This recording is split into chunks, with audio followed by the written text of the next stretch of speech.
झाला. आम्ही घरी येईपर्यंत एवढा पाऊस.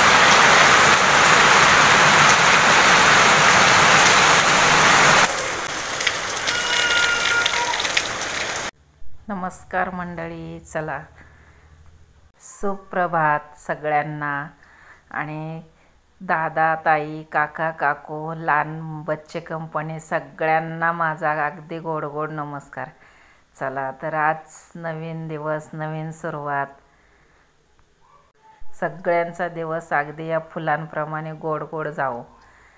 अगदी हसत भरत सगळ्यांना खूप सारा आनंद मिळत. चला आज सकाळी सकाळी तुळशी मातेचं दर्शन घेऊ, सूर्यनारायणाचं, लक्ष्मी मातेचं दर्शन घेऊन आपण निघालो शेतामध्ये.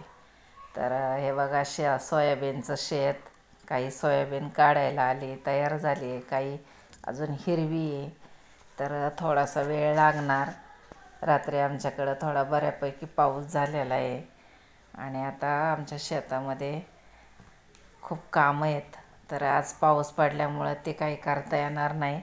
तर आज काही बियाणं लावायचं ठरलं आहे. तर आपल्याला मान फाउंडेशनतर्फे काही किट मिळालेलं आहे बियाण्यांचं. तर मनीषा चाटे या ताई आल्या होत्या, त्यांच्याबरोबर त्यांच्या 2 सहकारी होत्या. तर त्यांनी आपल्यासाठी बघा हे बियाणं दिलेलं आहे. सगळ्या प्रकारच्या भाज्या, भेंडी, दोडका, अगदी वाटाणा आणि करडई, पालक, शेपू, मेथी, चवळी, अगदी सगळ्या प्रकारच्या भाज्यांचे बियाणं दिले आहेत आम्हाला. सगळं अगदी मोफत वाटले आणि ते म्हणजे ना ऑर्गॅनिक पद्धतीने करायचं. तर विषमुक्त शेती. तर मी आज ते बियाणं आणले आणि ते मी थोडं थोडं टाकणार आहे. तर हे रात्री थोडा पाऊस झाला आहे, थोडा नाही म्हणजे चांगला झाला. 1 महिन्याच्या विश्रांतीनंतर हा पहिलाच पाऊस. आणि आता आम्ही आणलेत बियाणं लावायला, कारण पावसात खुरपता येणार नाही आणि यातलंच गवत थोडं थोडं काढत असतं. तर आता आपल्या गाईसाठी मका आणि का आपण आपले घरची कसुरी मेथी, तर ती मेथी टाकणार आहे मी आत्ता. आणि ह्या मेथीचं वैशिष्ट्य असं आहे, ती थंडीतच चांगली येते. तर अजून थंडी पडायला वेळ आहे, पण मी थोडंसं बी टाकून बघणार आहे. आता मी हातावर घेतलं ना, एवढं बी जर मी टाकलं आणि ते जर चांगलं आलं ना, तर अगदी 3 महिने आठवड्यातून 2 वेळा भाजी मिळते एवढ्या बियाची. म्हणजे इतकी छान ती भाजी येते आणि ती भाजी अशी पसरती. ती अशी उंच नाही येत आणि बारीक पानं असतात. लय मस्त खायला आणि तिच्या इतकं औषधी तर मी म्हणते काहीच नसेल. अगदी भाजीच्या फोडणीपासून तर सगळ्यामध्ये मसाल्यामध्ये वापरतात. तर ठीक आहे, मी आता थोडंसं बी घेऊन मी पाटाच्या कडेलाच टाकणार आहे.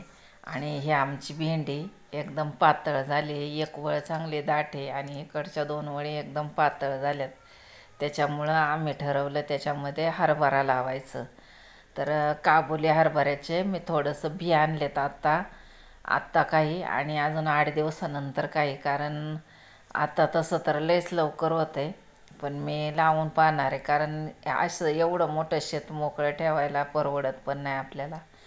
तर आता ते बी टाकणार आहे मी. आणि हे हरभऱ्याचं 2च किलो बी आणलेत आज. पण आज जरा आभाळ जास्त आहे, त्यामुळं पावसाचा काय भरोसा नाही आहे. तो कधी पण येऊ शकतो, कारण याला वळवाचा पाऊस म्हणतात. तर आता मी थोडंसं मेथीचं बी तिथं हळदीच्या कडेने टाकते आणि चांगलं हलवून घेते. सगळे बिया थोड्या का होईना पण टाकणार आज. अगदी विषमुक्त शेती करायची आपल्याला, म्हणजे घरी खाण्यापुरतं तरी, म्हणजे कुठलंच केमिकल वापरत नाही किंवा काहीच नाही. मी माझ्या हळदीलासुद्धा फक्त शेणखत आणि शेणखतच टाकले. तर आता हे पाटा म्हणजे बांधाच्या कडेला मी एक जागाच ठेवली आहे रिकामी, की तिथं कुठल्याही भाज्या लावायच्या आपल्याला घरच्यासाठी. तर तो पूर्वी पाण्याचा पाट होता, पण आता त्यातून पाणी आणत नाही.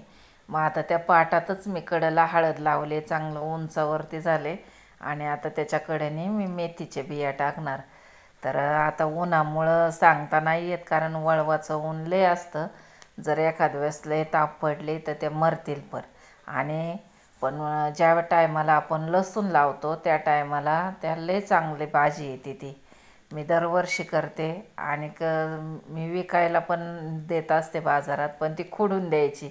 लोकांना त्याचं काही महत्त्वच माहिती नाही. तर आता मी ह्या बिया टाकून घेतल्यात आणि आता मी त्यातलं गवत काढून ते खुरपून चांगलं मातीमध्ये हलवते. आता ओलंच आहे, कारण म्हणजे का रात्री पाऊस खूपच चांगला झालेला आहे, त्यामुळे ते वरचे फक्त ह्या गवत काढून ते मातीमध्ये बी एकत्र करून घेतले ना की मग ते उगवल. आणि आता काही पाणी द्यायची गरजच नाही आहे, कारण पाऊस एवढा झाला आहे की या पावसावरती ते उगवणार. आणि आजसुद्धा खूप गरम होतं आहे. आज सूर्यनारायणाने काही त्याचं तोंड दाखवलेलं नाही आहे आणि लयच गरम होतं आहे. आत्ता वाजलेत 12 वाजत आलेत, पण लयच गरम होतं आहे. मग आता पाहू आज पण पाऊस येतो आहे का. आणि खरं तर पाऊस हा पाहिजेच. वळवाच्या पावसामधून जे आर्द्रता निर्माण होते ना ती जमिनीमध्ये जाते आणि शेतीसाठी हा पाऊस खूपच उपयुक्त असतो. जसा आखाड श्रावणातला जरी असला ना बीज पाऊस, तरी ह्या पावसाची खूप गरज असते. हा पाऊस पडला तर पाणी टिकणार पुढंपर्यंत उन्हाळ्यात, आणि हा जर नाही पडला तर पाणी कमी पडतं. तर आता मी इथलं म्हणजे मेथी तर हलवली आणि आता दुसऱ्या बिया पण मी पुढं टाकून घेणार. सगळ्या थोड्या टाकणार. म्हणजे आधी धन, नंतर शेपू आणि नंतर करडई.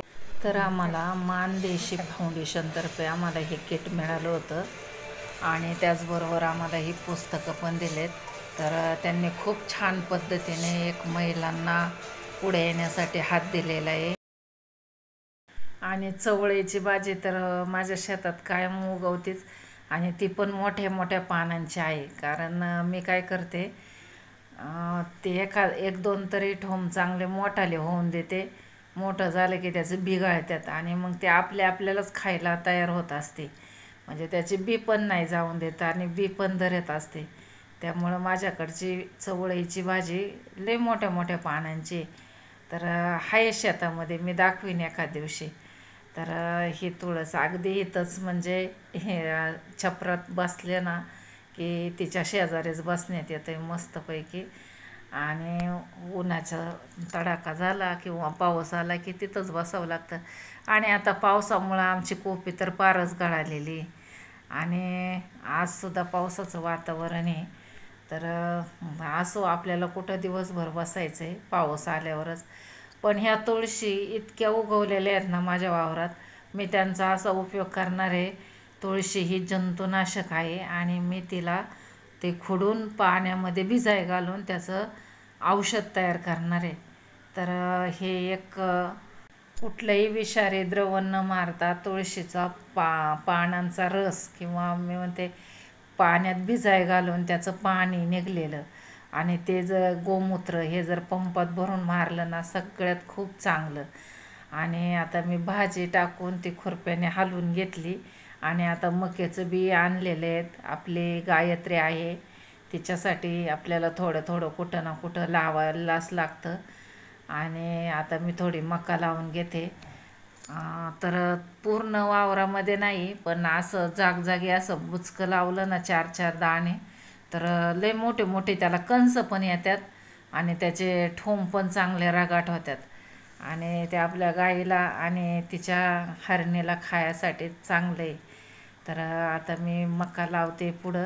खुरपणी झालेली आहे इकडची भेंडीतली ना, मग तिथंच लावते. पलीकडं अजून थोडंसं खुरपायचं राहिलं आहे. तर आता झालं आहे पावसाचं वातावरण सगळं, आणि आत्ता वाजलेत फक्त 12. आणि आता अक्षय मारत होता औषध, पण 4-5 पंप भेंडीवर मारले. आणि जे हरळी लवळ्यावरले होतं ना, तर लवळ्यावरचं औषध मारायला घेतलं.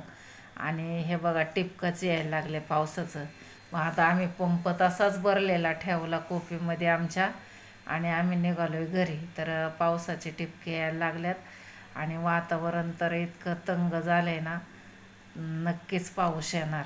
आणि आता आम्ही चाललो घरी, कारण पावसाने ते सगळं औषध धुवून जाईन. आता भेंडीला जरी मारले तरी तिला निदान 2 तास झालेत. तर हे बघा, हे आमचं कापसाचं झाड एकच आले.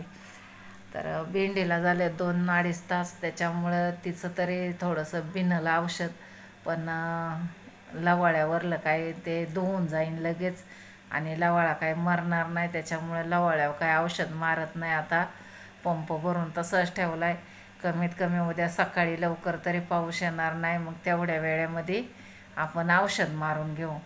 तर बघा सगळं वातावरण कसं झालेलं आहे, आणि काळं काळं ढग झाल्यात सगळं, त्याच्यामुळं आम्ही निघालो आहे घरी. आणि आम्ही घरी पोचेपर्यंत तर सुरुवात पण झाली बघा पावसाची, आणि चांगलाच पाऊस चाललेला आहे बघा. थोडा थोडा येत होता. तर शेवटी आमच्या ओढ्याचं पाणी पूर्ण कमी झालं होतं. तर पुराचं पाणी यायला सुरुवात झाली आहे, गढूळ पाणी. तर आमच्याकडं भरपूर पाऊस झाला आहे, आणि आता आम्ही स्लॅबवरचं पण पाणी काढतो आहे. लय पाणी साचलेलं आहे वरती, आणि ते पण पाणी काढायचं काम चाललं आहे. आणि शेवटी काही म्हणा, पण वड्याचं पाणी वाढलं, आणि आमच्याकडं भरपूर पाऊस झाला आहे. तुमच्याकडं आहे का? असेल तर नक्की सांगा. खूप खूप धन्यवाद.